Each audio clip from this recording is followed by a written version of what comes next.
Singapore's National Library Board has launched a pop-up library dedicated just for manga, and it's located inside a shopping mall. So we actually first started out thinking specifically more about the grab and go concept, which is basically the idea that we can have pop-up libraries that are unmanned, preferably in places that people usually go to, and this will make it more convenient for our users. So of course, with a pop-up library, typically we have to have a smaller collection. So one option is perhaps for us to have a general collection, but that does mean that we don't have that large a selection of books, or we can go for something a little more niche.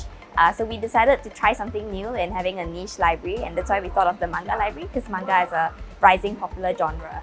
The library offers a vast collection of 5,000 manga books, including popular titles like Dragon Ball Z and Spy X Family, as well as a showcase wall featuring local comics donated by local collectors. It aims to draw attention to Singapore's own strong culture of comics and features comics that are now hard to find in Singapore.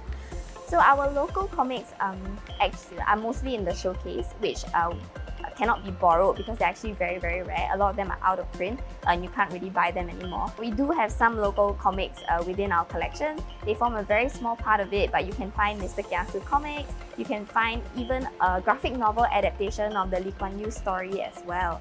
I've been doing comics for about 30 over years. I created Mr. Kiasu about 33 years ago.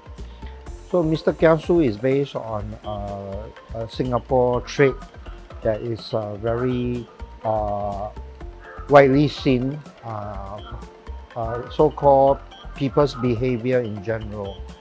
Basically, it describes people who are afraid to lose. In general, he's always up to quote-unquote no good.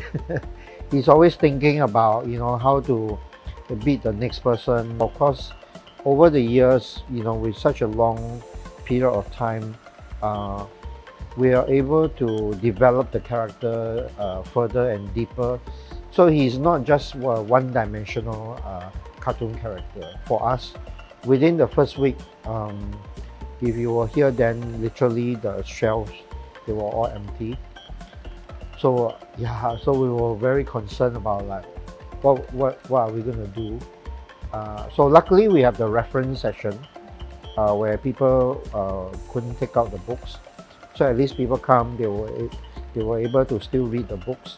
And then we have the digital comic session where they're able to scroll and then read, and then they could get the QR code and download.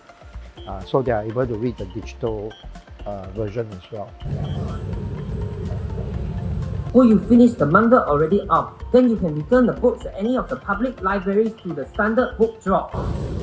The robot is actually a concierge that we kind of conceptualized with a local robotics company, Dex Lab, and of course with Johnny Lau as well. So the robot actually helps us to serve our customers even though it's an unmanned space. He answers basic queries and of course in Singlish as well, which people really enjoy. People are very happy to see that we finally have a manga library. I think manga fans have all been flocking here. We see people who are cosplaying as well. And the response has been so good that in the first few weeks actually we did run out of books because all the books were just being wiped off the shelf. So if you're a comic fan or simply want to learn more about Singapore's comic culture, head on down to the Manga Library and check it out. Jessica Novia, See Today, Singapore.